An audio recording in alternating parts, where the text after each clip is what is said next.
Rotate करून घ्या त्याला, रोटेट ऑप्शन चालू करा त्याचं.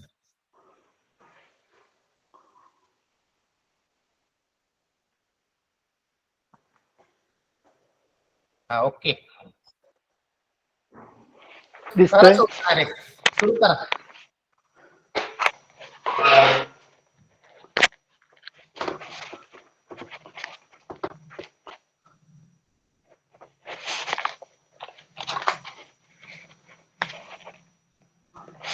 नमस्कार विद्यार्थी मित्रांनो, काल आपण मराठीच्या 2020च्या प्रश्नपत्रिकेसाठी भेटलो होतो. आज पुन्हा आपली भेट होते आहे. आदरणीय ईओ साहेब तसेच आमच्या बीओ साहेब सर्वांचं खूप खूप आभार, त्यांनी मला ही संधी दिली आहे. आवाज येतोय सर्वांना? बघा मित्रांनो, आज आपण समास हा घटक घेणार आहोत. समास आपला जवळजवळ अभ्यास पूर्ण झालेला आहे, सरावही चालू आहे, परंतु आज अचानक ही तासिका आपण सुरू करत आहोत. बघा आता समास कशाला म्हणायचं? समास एक किंवा दोन शब्दांचं जे एकत्रीकरण असतं, एक किंवा दोन शब्दांच्या एकत्रीकरणाला समास असं म्हणतात. आणि शब्दांच्या एकत्रीकरणापासून जो शब्द बनतो, शब्दांच्या एकत्रीपासून जो शब्द बनतो त्याला सामासिक शब्द असे म्हणतात. बघा समास म्हणजे काय हे आपण बघितलं. दोन किंवा अधिक दोन शब्दांच्या एकत्रीकरणाला समास म्हणायचं. आणि त्यातून जो जोड शब्द बनतो, बघा जोड शब्द जो बनतो त्याला सामासिक शब्द असे म्हणतात.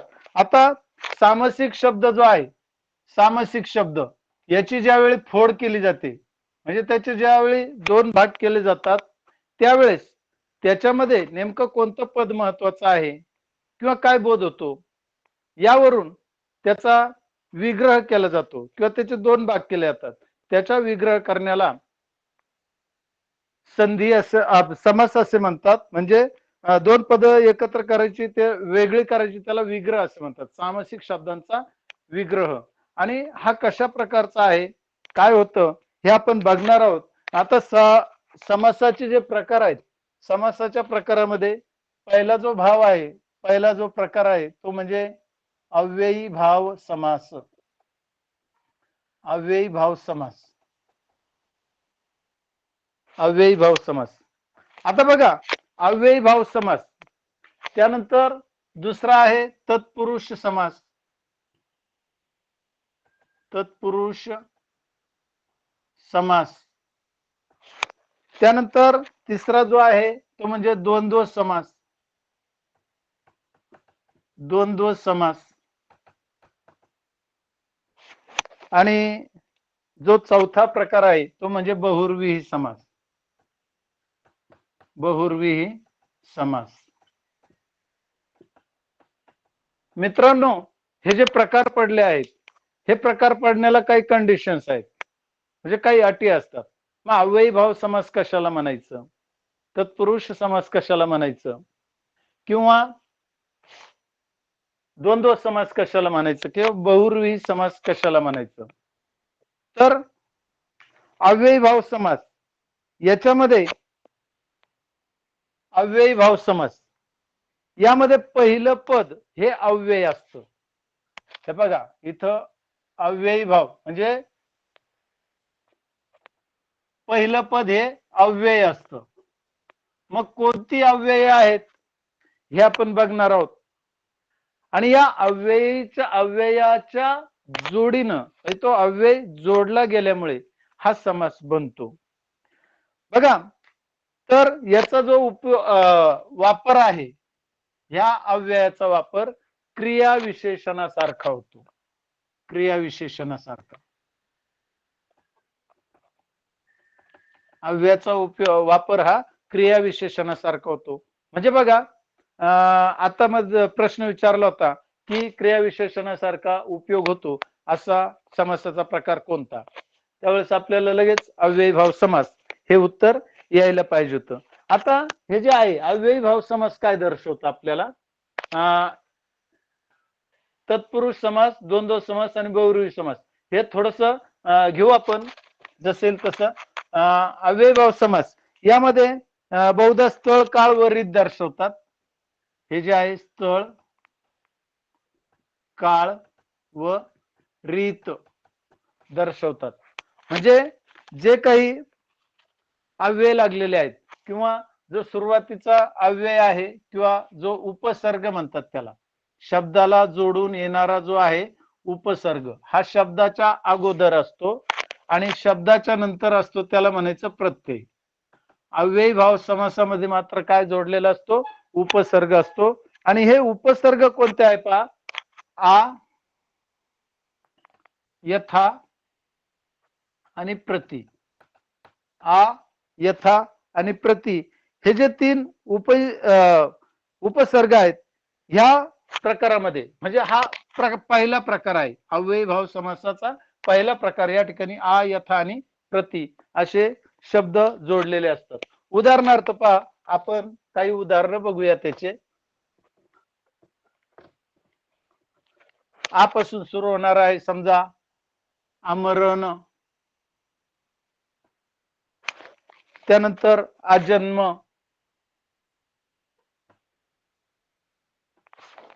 त्यानंतर आकर्ण,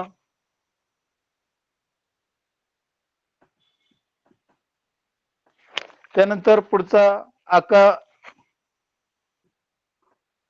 आकंत, त्यानंतर पुढचा शब्द आहे यथाशक्ती. यथाशक्ती. पुढचा शब्द आहे यथाविधी.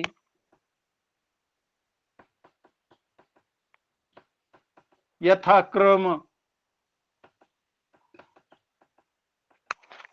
प्रतिपासून सुरू होणारा प्रतिदिन, प्रतिक्षण. बघा हे दोन शब्द आहेत, आ मरण, आ जन्म, दोन शब्द एकत्र आले त्याच्यामुळे त्याचा जो समास झालेला आहे याला सामासिक शब्द असं म्हणायचं. हा सामासिक शब्द आहे. आमरण, आजन्म, आकर्ण, आकंत, यथाशक्ती, यथाविधी, यथाक्रम, प्रतिदिन आणि प्रतिक्षण हे काय आहे? सर्व सामासिक शब्द आहे. आता हे जर वेगळे केले आपण, आमरण याचा विग्रह जर केला आपण तर मरेपर्यंत, आमरण मरेपर्यंत, आजन्म जन्मापासून, बघा जन्मापासून, आकर्ण म्हणजे कर्णापर्यंत, कर्णापर्यंत, आकंत, आकंठ आहे, आकंठ सॉरी आकंठ आहे कंठापर्यंत, कंठापर्यंत. यथाशक्ती, यथाशक्ती म्हणजे शक्तीप्रमाणे, शक्तीप्रमाणे. यथाविधी म्हणजे विधीप्रमाणे, विधीप्रमाणे. त्यानंतर यथाक्रम, क्रमाप्रमाणे, क्रमाप्रमाणे. प्रतिदिन म्हणजे प्रत्येक दिवशी, प्रत्येक दिवशी. आणि प्रतिक्षण म्हणजे प्रत्येक क्षणाला, प्रत्येक क्षणाला. बघा आमरण याच्यामध्ये पहिलं जे पद आहे उपसर्गानंतरचं जे पद आहे ते महत्वाचं. आमरण म्हणजे मरेपर्यंत, आजन्म जन्मापासून, हे पहिलं पद महत्वाचं. या ठिकाणी काय असतं? पहिलं पद महत्वाचं. हा पहिला अप्रकार आहे जिथे तीन उपसर्ग लागतात, आ, यथा आणि प्रति, आणि त्यापासून तयार होतात हे शब्द. प्रतिदिन, प्रतिक्षण. ज्या ठिकाणी आपल्याला आ, यथा आणि प्रति हे उपसर्ग दिसतात तो शब्द हा अव्ययीभाव समासाचा समजावा. आता दुसरा जो प्रकार आहे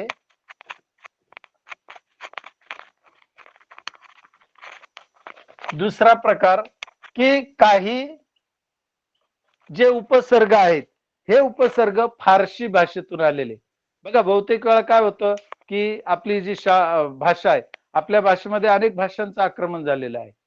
पूर्वी आपण म्हणतो की काही राजमुद्रा वगैरे किंवा ज्या राजमुद्रा वगैरे फारसी भाषेत होत्या, पूर्वी व्यवहार सुद्धा फारसी भाषेमध्ये चालायचा. तर हे जे फारसी भाषा आहे यातून आलेले काही शब्द पहा. बे, दर, हर, बेला, त्यानंतर गैर, बिन, हे जे शब्द आहेत हे सर्व शब्द फारसी भाषेतून आलेले आणि याच्यामुळे अव्ययी भाव समास तयार होतोय. कोणता? अव्ययी भाव. म्हणजे आपण अव्ययी भाव समासाची उदाहरणं बघतोय. आता उदाहरणार्थ काही उदाहरणं आपण इथे घेऊया. उदाहरणार्थ आहे बेमालूम. बेमालूम बघा, बे हा उपसर्ग लागलेला आहे. दर साल, दर साल, त्यानंतर पुढचा शब्द आहे दर मजल, त्यानंतर पुढचा शब्द आहे दररोज, दररोज, त्यानंतर हरसाल, बेलाशक, बेलाशक किंवा गैरहजर. बघा, गैरहजर, त्यानंतर पुढचा आहे बिनधोक, बिनधोक आणि बिनशर्त. बघा मित्रांनो, उपसर्ग फारसी भाषेतून आलेले उपसर्ग बे, दर, हर, बेलाशक, गैर, बिन आणि बिन, बिनशर्त, बिनधोक. यानं काय झालं की जो अव्ययी भाव समास झाला याचा जर आपण अर्थ बघितला, मालूम नसलेला, हे पहा हे पद मालूम, साल, मजल, रोज, साल, शक, बेलाशक, त्यानंतर हजर, बिनधोक आणि शर्त. यांचा जर अर्थ आपण बघितला तर बेमालूम म्हणजे काय? मालूम नसलेला, मालूम नसलेला.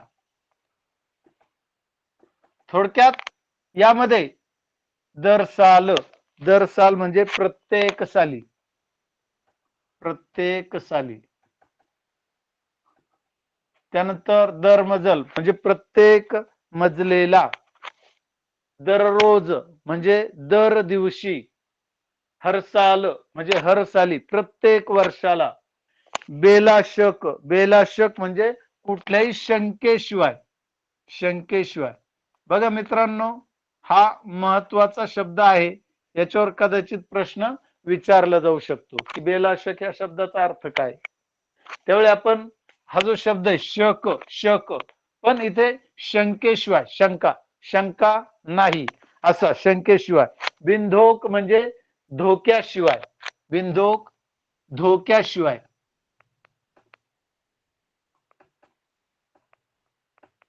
किंवा बिनशर्त, बिनशर्त म्हणजे शर्तीशिवाय, शर्तीशिवाय म्हणजे कुठल्याही प्रकारची शर्त नाही अशी. आता बघा, बे, दर, हर, बेला, गैर आणि बिन. आणि पूर्वी आपण काय बघितले अगोदरचे? आ, यथा आणि प्रति. हे सर्व काय आहेत? उपसर्ग आहेत. आणि उपसर्ग हे क्रियाविशेषणासारखं काम करतात, क्रियाविशेषणासारखे काम करतात, म्हणून त्यांना अव्ययी भाव समास असे म्हणतात. आता बघा, काही जे शब्द आहेत, काही शब्द द्विरुक्त होऊन तयार झालेले असतात, त्यामुळे अव्ययी भाव समासात येतात. काही शब्दांमध्ये पदाच्या अंती ओ, पदाच्या अंती ओ असा उच्चार येतो पहा. ते कोणते आहेत आपण बघणार आहोत. द्विरुक्त होऊन आलेले, म्हणजे तिसरा जो प्रकार आहे तो म्हणजे द्विरुक्त होऊन आलेले, द्विरुक्त होऊन आलेले.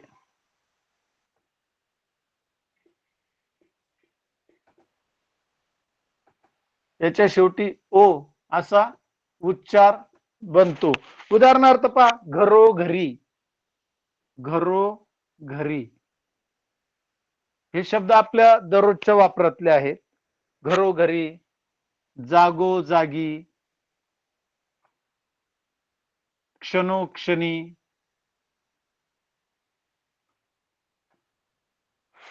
त्यानंतर दारोदारी,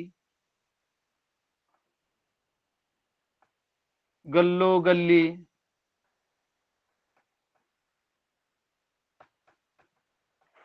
पुढचा शब्द आहे तो म्हणजे वारंवार, वारंवार, त्यानंतर रात्रंदिवस,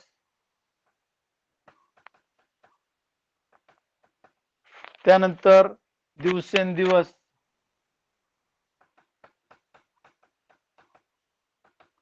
बघा या ठिकाणी थोडस त्याचा स्वर बदललेला आहे. घरोघरी, जागोजागी, क्षणोक्षणी, दारोदारी, गल्लोगल्ली, त्यानंतर वारंवार, रात्रंदिवस आणि दिवसेंदिवस.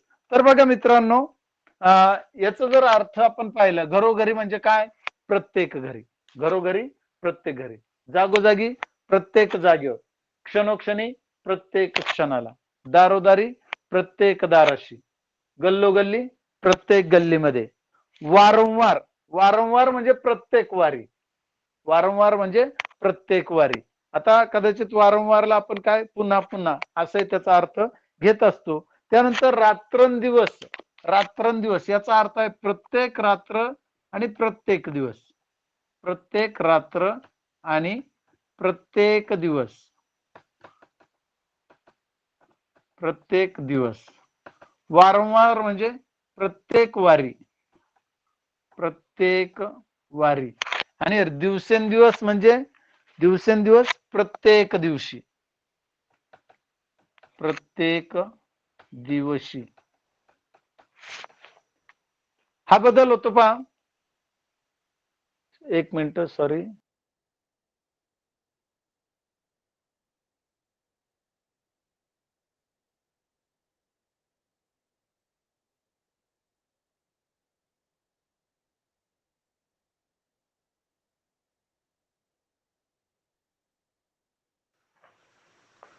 हा फोन आला होता त्यामुळे. पानोपानी, प्रत्येक पान, बरोबर आहे. पानोपानी, पानोपानी, प्रत्येक पान. धन्यवाद मॅडम. बघा त्यानंतर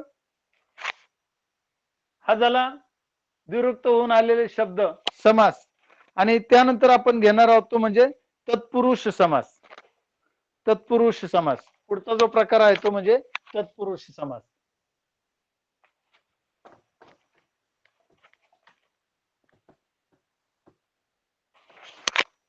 तत्पुरुष समास.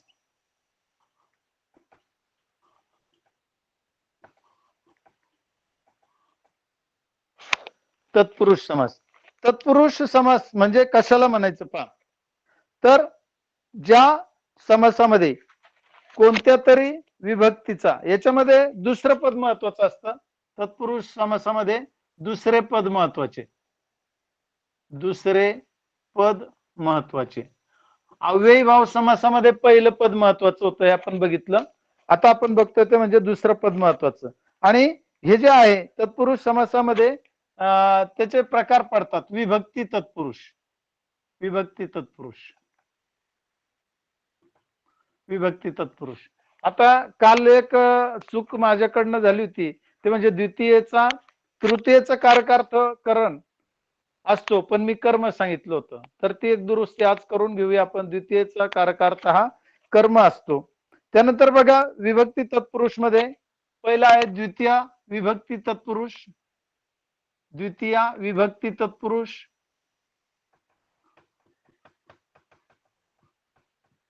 त्यानंतर तृतीय विभक्ती तत्पुरुष, तृतीय विभक्ती तत्पुरुष, चतुर्थी विभक्ती तत्पुरुष, पंचमी विभक्ती तत्पुरुष, षष्ठी विभक्ती तत्पुरुष आणि सप्तमी, षष्ठी आणि सप्तमी. ज्या काही सर्व विभक्ती आपण बघितल्यात, आपण अभ्यासल्यात, त्या सर्व विभक्तींचे तत्पुरुष समास या ठिकाणी असतात. तर बघा पहिल्यांदा आपण विभक्ती तत्पुरुषामध्ये द्वितीय विभक्ती तत्पुरुषचे काही उदाहरण बघणार आहोत. द्वितीय विभक्ती तत्पुरुष. आता बघा, द्वितीय विभक्ती तत्पुरुषचं जे उदाहरण आहे ते ज्यावेळी आपण वाचतो, बघतो आणि त्याचा उच्चार करतो, त्याचा अर्थ बघतो, त्यावेळेस आपल्याला ते समजतं. उदाहरणार्थ, सुख प्राप्त. सुख प्राप्त आता याचा तत्पुरुष समास आहे.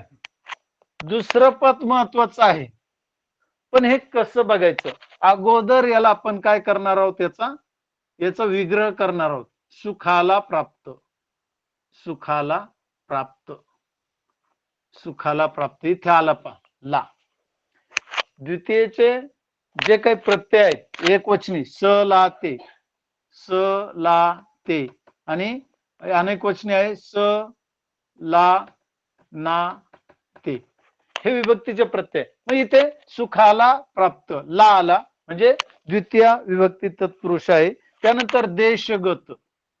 देशगत म्हणजे देशाला गत. देशाला गत. त्यानंतर पुढचा जो शब्द आहे तो म्हणजे धन प्राप्त. धन प्राप्त. धनाला प्राप्त. धनाला प्राप्त. इथे ला आला पा ला. विभक्ती जो प्रत्यय आहे तो त्या ठिकाणी येतो. कृष्णाश्रित किंवा देशार्पण. देशार्पण म्हणजे देशाला अर्पण. देशाला अर्पण. या ठिकाणी ला ला ला. जिथे जो प्रत्यय लागतो पहा, प्रत्यय लागतो शब्दाला आणि त्याचा विग्रह होतो, अशा वेळी हा द्वितीय विभक्ती तत्पुरुष होतो. त्यानंतर आपण बघणार आहोत तो म्हणजे तृतीय विभक्ती तत्पुरुष. तृतीय विभक्ती तत्पुरुष. हे पुसतो मी.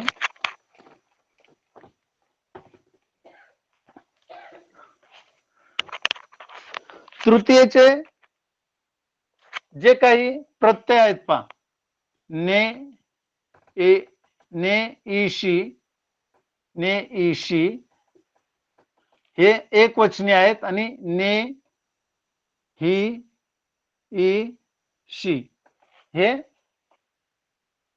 अनेक वचनी प्रत्यय आहेत. एक वचनी प्रत्यय, अनेक वचनी प्रत्यय. आता यातून तत्पुरुष समास कसा तयार होईल पहा. तत्पुरुष समास कसा होईल? उदाहरणार्थ भक्तिवश हा शब्द घेतला आपण, भक्तिवश. त्यानंतर दुसरा शब्द घेतोय तोंडपाठ. तोंडपाठ. तिसरा गुणहीन. गुणहीन. ईश्वर निर्मित. ईश्वर निर्मित. पुढचा शब्द आहे बुद्धिजड. बुद्धिजड. त्याच्यानंतर पुढचा शब्द आहे कष्टसाध्य. कष्टसाध्य. आता इथे तृतीय पुरुष कसा होणार आहे? आपण याला लगेच सांगू शकत नाही की तृतीय पुरुष. ज्यावेळी याचा विग्रह होतो, विग्रह आपण करतो, त्यानंतर त्याचा पुरुष समजत असतो. उदाहरणार्थ भक्तीने वश. भक्तीने वश. दुसरं काय? तोंडाने पाठ. तोंडाने पाठ. गुणहीन. गुणाने हीन. गुणाने हीन. ईश्वराने निर्मित.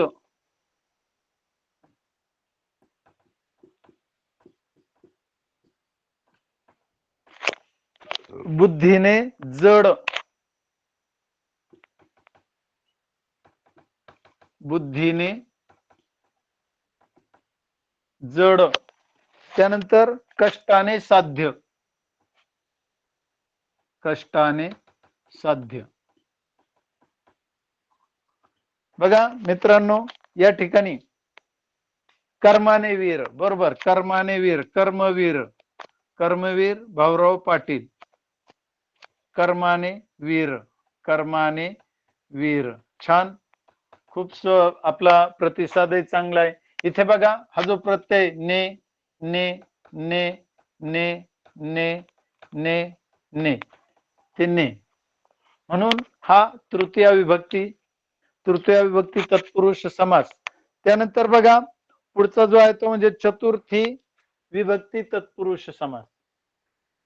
तुम्हाला स्क्रीनशॉट काढायचा तर तुम्ही काढून घेऊ शकता. स्क्रीनशॉट काढला किंवा आपल्या पुस्तकामध्ये सुद्धा ही उदाहरणं दिलेली आहेत.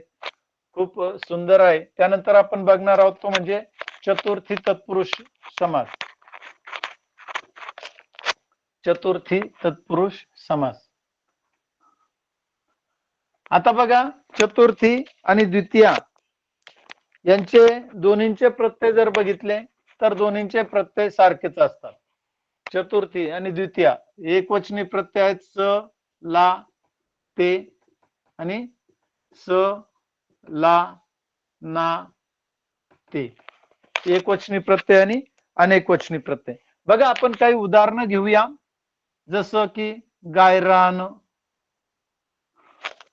त्यानंतर क्रीडांगण,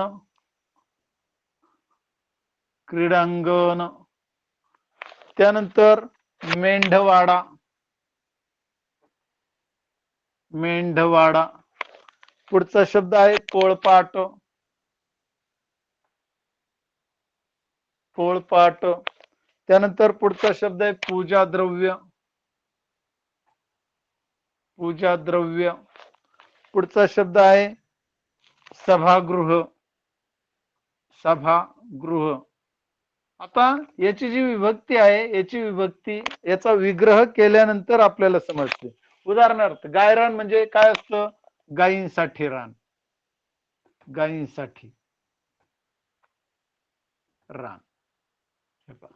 गायींसाठी रान. त्यानंतर क्रीडेसाठी अंगण, अंगण. तसं मेंढ्यांसाठी वाडा, पोळीसाठी पाट, पूजेसाठी द्रव्य आणि सभेसाठी गृह. या ठिकाणी हा जो साठी शब्द आहे, साठी हा प्रत्यय, आणि हा जो प्रत्यय आहे या प्रत्ययामुळे चतुर्थी विभक्ती प्रत्यय त्या ठिकाणी चतुर्थी विभक्ती तत्पुरुष समास. लोकप्रिय, अगदी बरोबर. पहा, लोकप्रिय. काही उदाहरणं आपल्याकडनं पण येतात. लोकांसाठी प्रिय किंवा लोकात प्रिय, लोकांना प्रिय. छान. त्यानंतर बघा पुढचं जे आहे ते म्हणजे पंचमी विभक्ती तत्पुरुष. आता इथे चतुर्थी विभक्तीमध्ये साठी हा शब्द कायम येतो. साठी शब्द आला की आपण ओळखायचा कोणता समास आहे? चतुर्थी विभक्ती तत्पुरुष समास आहे. हे आपण लगेच ओळखलं पाहिजे. साठी दिसला की लगेच विभक्ती तत्पुरुष कोणता? चतुर्थी. त्यानंतर बघूया आपण पंचमी विभक्ती तत्पुरुष. पंचमी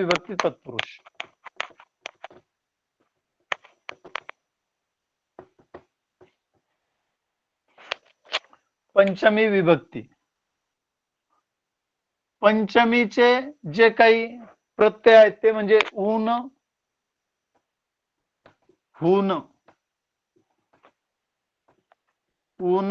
हुन, एकवचनी आणि अनेकवचनी. या ठिकाणी विलगता किंवा दुरावा हा त्याचा कारक अर्थ आहे. समजा मामा पुण्याहून आला असं म्हटलं तर पुणे आणि मामा यांच्यामध्ये दुरावा निर्माण झालेला आहे. मामा पुण्याहून आला किंवा मामी मुंबईहून आली, मुंबईहून.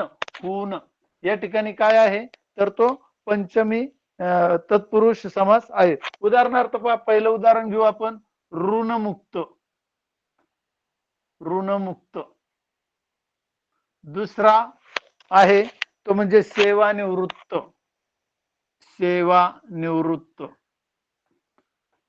तिसरा शब्द आहे रोगमुक्त.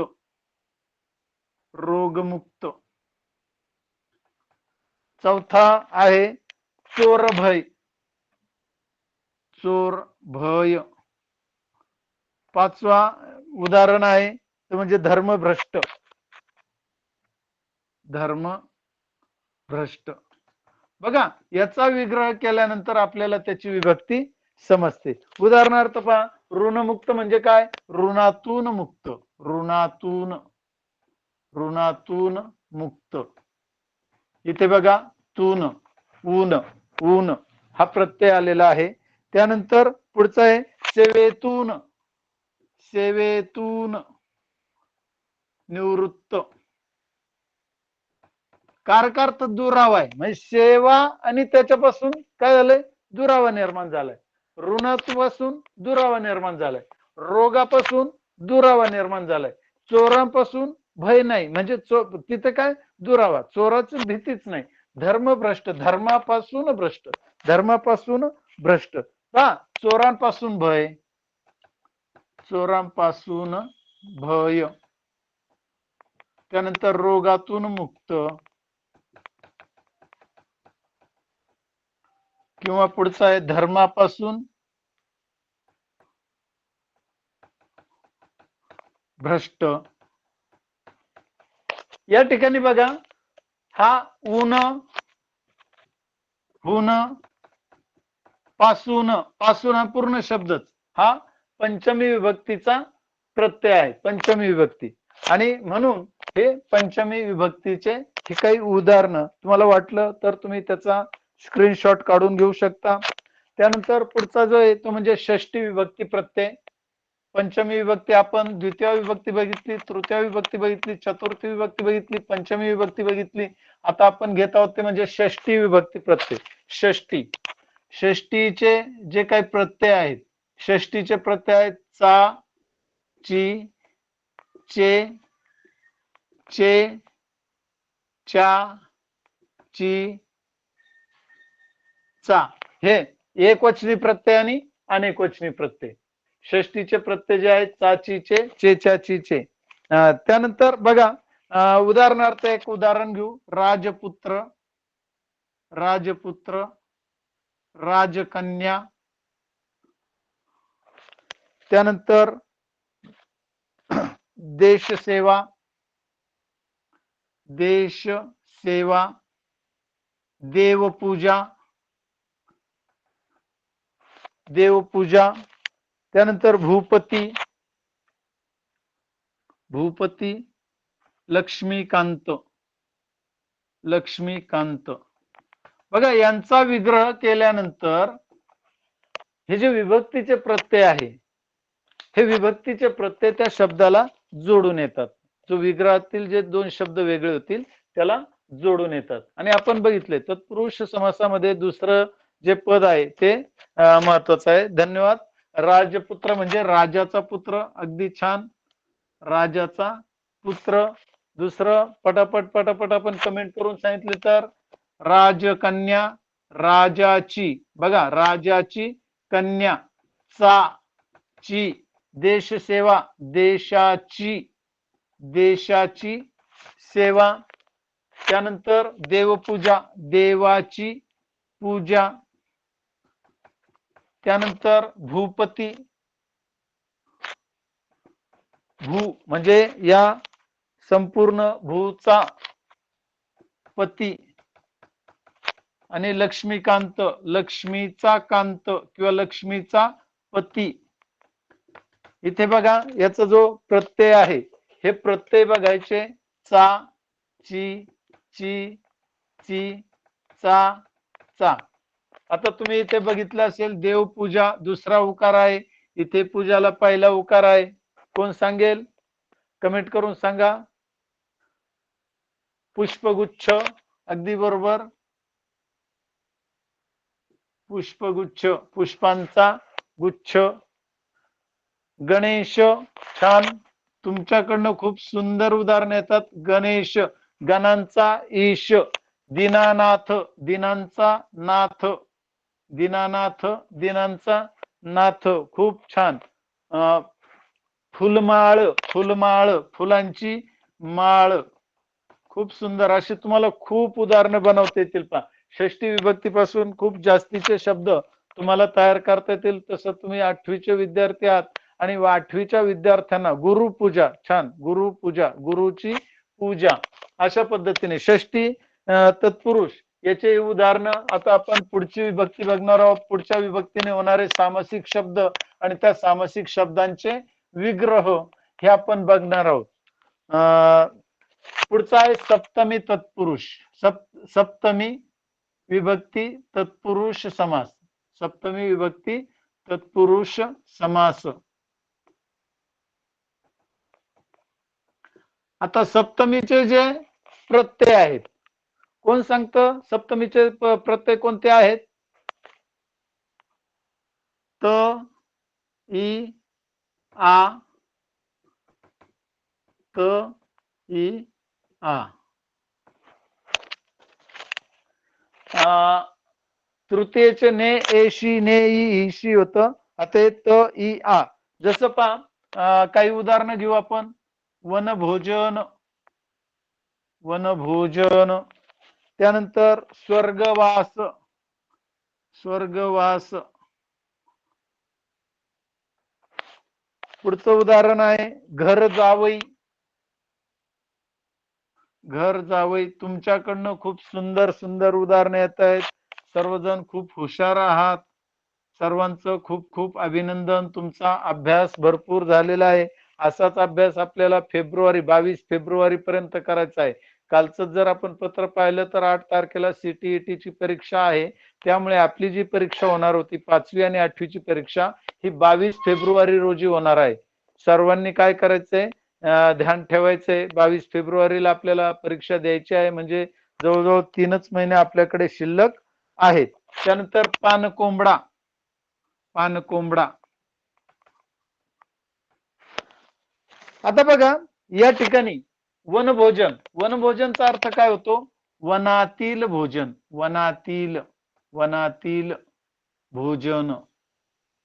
तसं स्वर्गवास, स्वर्गवास, स्वर्गातील वास, स्वर्गातील वास. या ठिकाणी विभक्तीचा प्रत्यय कुठे जोडलाय पहा, तील, ती, त, इ, है ना, ती. आतील, आतील हा जो शब्द आहे हा आपल्याला सप्तमी तत्पुरुष दाखवतो. घरकाम, घरकाम, अगदी बरोबर, छान पहा. घरकाम, घरातील काम. घर जावई, घरातील जावई, घरातील जावई. त्यानंतर कूपमंडूक, कुपातील, कुपातील मंडूक, मंडूक. त्यानंतर पाण्यातील कोंबडा, अगदी बरोबर, छान, पाण्यातील कोंबडा. आणि घरकाम म्हणजे घरातील काम, घरातील काम. वनवास, खूप छान, तुमच्याकडनंच आलेलं उदाहरण आहे. वनवास, वनातील वास. धनदौलत, धनदौलत हा शब्द थोडा वेगळा वाटतोय बर का. त्यानंतर बघा जे समास आहे सप्तमी तत्पुरुष आणि संबोधन जो आहे, संबोधन, संबोधनच्या बाबतीत काही नाही, परंतु संबोधन मुलांना वगैरे शब्द येतात. संबोधन नाही, सप्तमी तत्पुरुष पर्यंतच आपल्याला तत्पुरुषाचे प्रकार आहेत. त्यानंतर आपण जो पुढचा समास पाहणार आहोत तो म्हणजे द्विगु समास. द्विगु समास, द्विगु.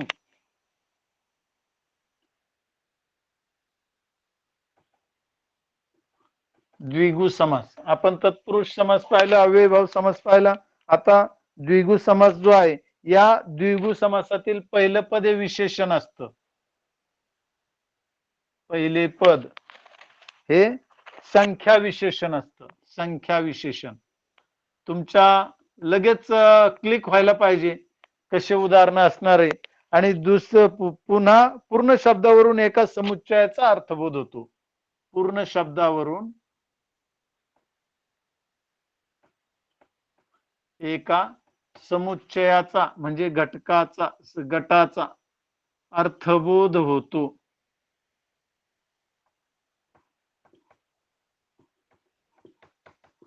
बघा आपण एखादं उदाहरण घेऊया. पंचवटी, पंचवटी, पंचवटी है ना. त्यानंतर पंचपाळ, छान, तुमच्याकडनं खूप सुंदर उदाहरणे येतात. पंचपाळ, त्रिकोण, चौकोन, पंचकोन, हे सर्व कोणांचे प्रकार. वर्तुळ सोडलं तर सर्व प्रकार जे आहेत हे द्विगु समासाची उदाहरणे आहेत. हे सर्व काय आहेत? द्विगु समासाची उदाहरणे आहेत. नवरात्र, नवरात्र, चौघडा, चौपट, चौपट, त्रिभुवन, त्रिभुवन, त्रिमूर्ती, त्रिमूर्ती. बघा, आपण जर हे सगळे शब्द पाहिले, यातील पहिला जो शब्द आहे पंच, पंच, त्रि, चौ, पंच, नव, चौ, चौपट, त्रि, यामध्ये एक संख्या दिलेली असते. काय असते? संख्या. बारभाई, बारभाई, छान. बारभाईचं कारस्थान आपण इतिहासामध्ये अभ्यासलेलं आहे. बाराभाईंचं कारस्थान, बारभाई. सप्तसिंधू, पहा, खूप छान, सप्तसिंधू. तुमच्यातनं खूप सुंदर सुंदर उदाहरणं येत आहेत, मला दिसत आहेत. सर्व मुलं ऍक्टिव्ह आहेत.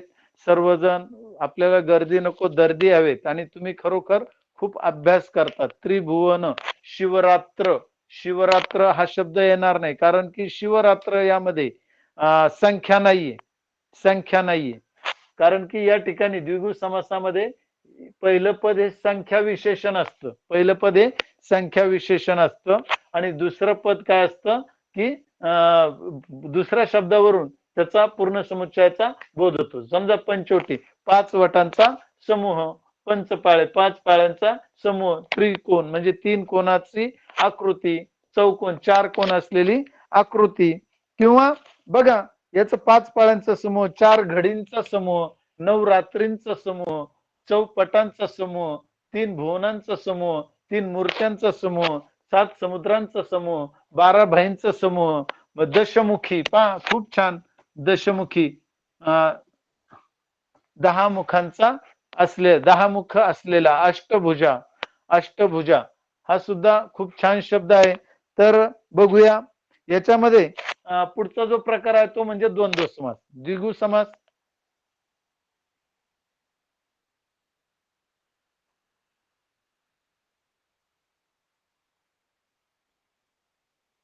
आवाज येतोय? सप्तपदी, सप्तपदी, बघा सप्तपदी. त्यानंतर पहा द्वंद्व समास.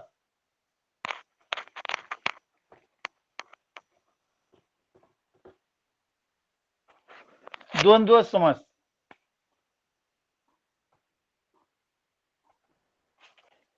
यामध्ये दोन्ही पद महत्वाची असतात.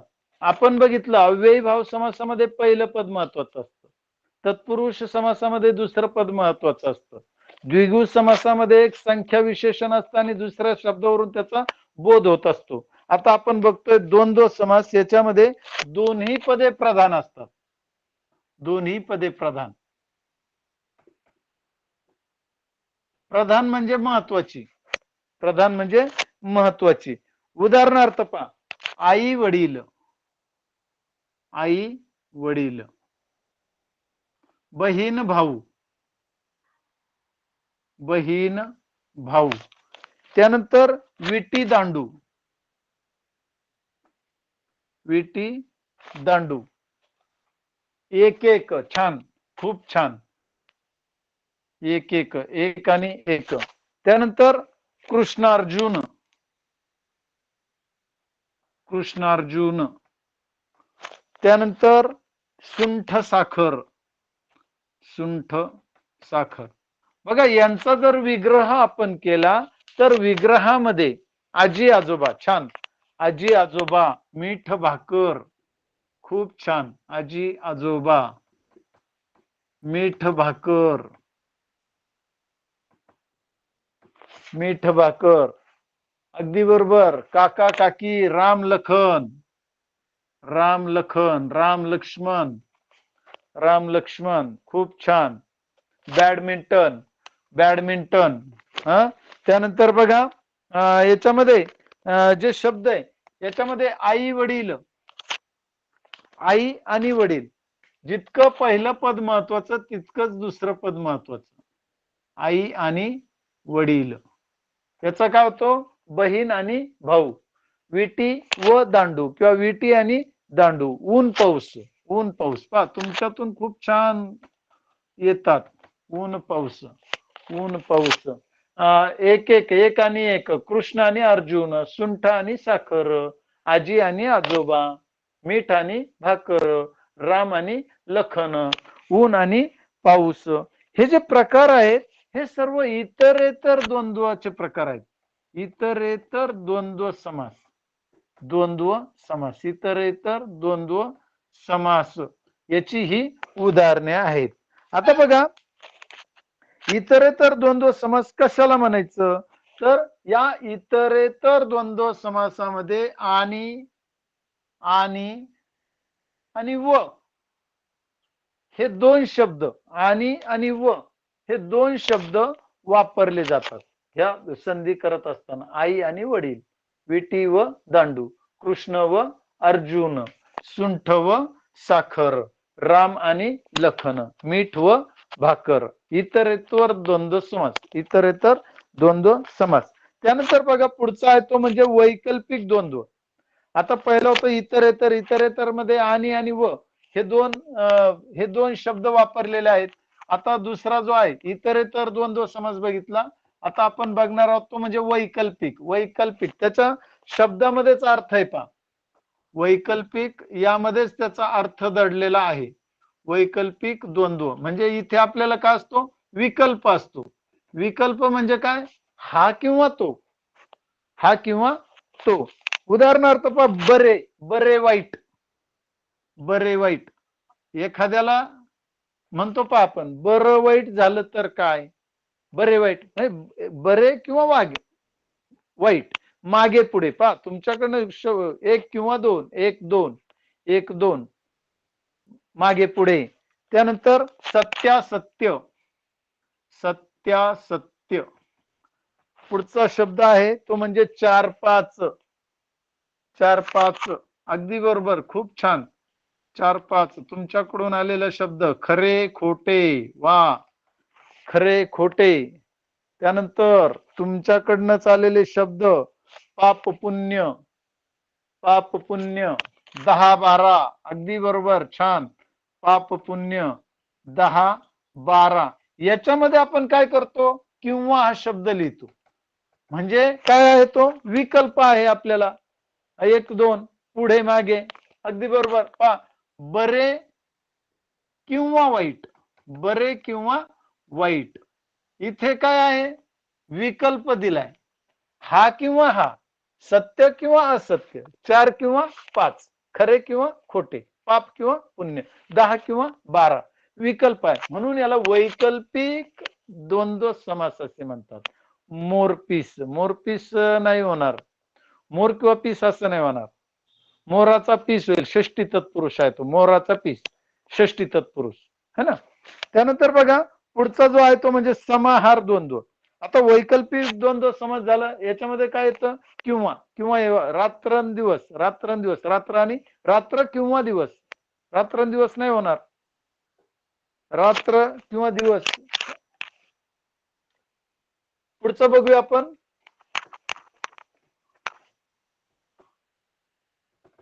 पुढचा जो समासाचा प्रकार आहे तो म्हणजे समाहार द्वंद्व समास. समाहार द्वंद्व समास आपल्याला एवढे नाही विचारले, ते आपल्याला मुख्य प्रकारावर विचारले जाईल, परंतु तुमच्या माहितीसाठी सांगतोय. समाहार द्वंद्व समास याच्यामध्ये काय होतं पहा, याच्यामध्ये समहार किंवा त्याच जातीचे आहार समाविष्ट असतात, त्याच जातीचे एकाच प्रकारचे. एकाच समाहार म्हणजे काय, एकाच प्रकारचे दोन शब्द एकत्र आलेले असतात. उदाहरणार्थ पहा मीठ भाकर, मीठ भाकर, मीठ भाकर. हा जो शब्द आहे हा असा नाही लिहित, असा वेगळा नसतो, हा शब्द आलेला असतो मीठ भाकर, मीठ भाकर असा एकत्र येत नाही. आणि मग याला आपण काय कसं लिहितो? मीठ भाकर वगैरे. बघा, मीठ मध्ये कोणताही शब्द नाहीये, आपण स्वल्पविराम देऊन त्याला करू शकतो. मीठ भाकर वगैरे, किंवा चहा पाणी, चहा पाणी, चहा पाणी, चहा पाणी वगैरे चहा पाणी वगैरे. समाहार म्हणजे त्याच प्रकारचं आहे. काय? तिळगुळ, किंवा तिळगुळ वगैरे. पाणीपुरी, तिळगुळ पण नाही यायचा, बहुतेक तिळगुळ येणार नाही. अंथरुण पांघरुण, अंथरुण पांघरुण, हा एकत्र शब्द आहे. पहा, एकत्र शब्द आहे. अंथरुण पांघरुण वगैरे, अंथरुण पांघरुण वगैरे. भाजीपाला, भाजीपाला हा शब्द महत्वाचा आहे. याच्यावरती तुम्हाला उदाहरण विचारलं जाऊ शकतं. समासाचा प्रकार ओळखा आणि मग ते पर्याय तुम्हाला दिले जातील. समाहार द्वंद्व, इतरेतर द्वंद्व, किंवा कर्मधारय समास. तिथे आपल्याला ते ओळखावं लागेल. घरदार, घरदार. आता इथे घरदार, घर, दार वगैरे, इथे कोणत्याही प्रकारचा उभयान्वयी अव्यय नाहीये. म्हणजे दोन शब्दांना जोडणारा शब्द नाही. व नाही, आणि नाही, किंवा नाही. हावभाव नाही येणार, हावभाव नाही येणार. हाव किंवा भाव असं नाही म्हणणार ना आपण. हाव भाव वगैरे एका प्रकारचे आहेत का? केर कचरा, केर कचरा, केर कचरा वगैरे. त्यानंतर पहा, असे वेगवेगळे शब्द आपण त्या ठिकाणी बघू शकतो. त्यानंतर पुढचा आहे तो म्हणजे कर्मधारय समास, कर्मधारय समास. पुरी भाजी, छान. पुरी भाजी, पुरी भाजी. दोन्ही पद महत्वाची. काय? दोन्ही पदे महत्वाची आहेत. पुढचा समास आहे तो म्हणजे कर्मधारय समास, कर्मधारय समास. आता कर्मधारय समास कशाला म्हणायचं? पहा, ज्या समासातील दोन्ही पदे एकाच विभक्तीत म्हणजे प्रथमा विभक्ती असतात. दोन्ही पदे, दोन्ही पदे प्रथमा विभक्तीत. प्रथमा विभक्तीत म्हणजे काय? त्यांना कुठल्याही प्रकारचा विभक्तीचा प्रत्यय लागलेला नाही. प्रथमा विभक्तीला प्रत्यय नसतो. प्रथमा विभक्ती म्हणजे त्याला कुठल्याही प्रकारचा प्रत्यय लागलेला नाहीये. दोन्ही पदातील संबंध विशेषण विशेष्य किंवा उपमान, किंवा उपमान, उपमेय उपमान अशा स्वरूपाचा असतो. उपमेय उपमान या स्वरूपाचा असतो. आपण उपमेय आणि उपमान शिकलेलो आहोत. उपमेय म्हणजे काय? ज्याची तुलना करायची आहे तो. आणि उपमान म्हणजे ज्याच्याशी तुलना करायची आहे तो. अगदी बरोबर आहे. परमेश्वर, परमेश्वर. बघा, परम ईश्वर, कुठल्याही प्रकारचा विभक्ती प्रत्यय नाही. महापूर, अगदी बरोबर, छान. महापूर, महान असा पूर, महान पूर किंवा मोठा पूर. महाराज, महाराष्ट्र, महाराष्ट्र, महाराज, महाराज. महान असे राष्ट्र, महान राष्ट्र, महान असे राष्ट्र म्हणता येईल. महान असे राष्ट्र, महान असा राजा, महान असा पूर. त्यानंतर महादेव म्हणजे महान असा देव, महान असा देव. बघा, हा झाला कर्मधारय समास. यामध्ये दोन्ही पदे प्रथमा विभक्तीत असतात. उपमेय आणि उपमान सारखे असतात. त्यानंतर कर्मधारय समासामध्ये दोन्ही पदे एकाच विभक्तीत म्हणजे प्रथम विभक्तीत असतात. हे महत्वाचं ध्यानात ठेवा. टाइम ऑफ होतोय. बरोबर, शेवटचा फक्त बघूया आपण. त्याच्यामध्ये फक्त त्याचे जे दोन प्रकार आहेत, त्याच्यामध्ये दोन प्रकार असे आहेत की पूर्वपद की नंतरचं पद. कोणतं पद विशेष आणि दुसरं विशेषण. विशेषण पूर्वपद, विशेषण पूर्वपद. आणि दुसरं आहे विशेषण उत्तरपद, विशेषण उत्तरपद. म्हणजे पूर्वपद म्हणजे आधीचं आणि नंतरचं विशेषण कोणत्या प्रकारचं आहे, उपमेय किंवा उपमान आपण बघतोय, उपमेय किंवा उपमान, आणि मग त्यामध्ये कोणतं महत्वाचं आहे ते आपण बघणार आहोत. पूर्वपदामध्ये जसं रक्तचंदन, रक्तचंदन, नीलकमल, नीलकमल, त्यानंतर पितांबर, पितांबर. या ठिकाणी पहा, पहिलं जे अक्षर आहे हे विशेषण आहे, पहिला जो शब्द आहे तो विशेषण आहे. आणि उत्तर पदामध्ये जसं घननीळ, उत्तर पदामध्ये घन नीळ, बघा विशेषण हे नंतर आलेलं आहे. त्यानंतर पुरुषोत्तम, पुरुषोत्तम, उत्तम असा पुरुष हे विशेषण नंतर आलेलं आहे. भाषांतर, भाषा, भाषांतर, अंतर हे त्याचं जे विशेषण आहे हे नंतर आलेलं आहे. देशांतर, वेशांतर. त्यानंतर पुढचं ते म्हणजे विशेषण उभयपद आहे, त्यामध्ये दोन्ही विशेषणे असतात, जसं पांढरा शुभ्र, हिरवागार, लाल भडक, त्यानंतर काळाभोर, निळाशार, दोन्ही पण पद विशेषण असतात. त्यानंतर पुढचा जो प्रकार आहे तो म्हणजे उपमान पूर्वपद, त्याच्यामध्ये पहिलं पद उपमान असतं. उदाहरणार्थ कमल नयन, कमळासारखं नयन, किंवा नरसिंह, सिंहासारखा नर, कर्मधारय समासाचा प्रकार आहे. मुखचंद्र म्हणजे चंद्रासारखे, एक मिनिट, उपमान पूर्वपद याच्यामध्ये कमल नयन, चंद्रमुख आणि मेघश्याम.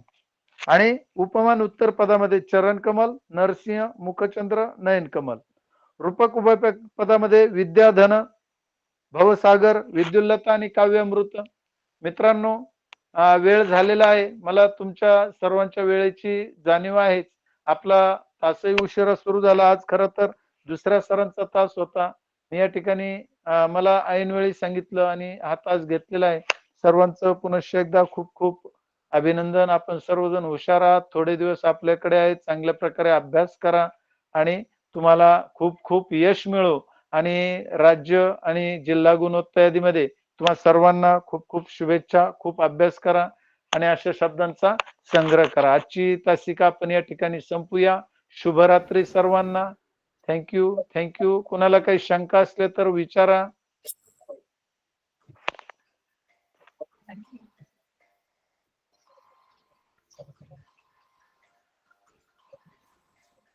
कालची एक चूक आपण करून घेतलेली आहे. काल एक चूक राहून गेली होती का, द्वितीयचा कारकार्थ, तो एक आपण सुधारून घेतलेला आहे, सर्वांनी लक्षात ठेवायचंय. चला थांबूया आपण. सर्वांना खूप खूप शुभेच्छा. Good night. सैंदाने सर. हा, धन्यवाद सर. खूप सुंदर अशी तासिका आज आपण घेतली. खरंच मनापासून जिल्हा परिषद अहिल्यानगरच्या वतीने आपले आभार मानतो आणि आजच्या या तासिकेबद्दल आपले आभार मानून आजची तासिका संपली असं जाहीर करतो. धन्यवाद सर. धन्यवाद, धन्यवाद सर, धन्यवाद.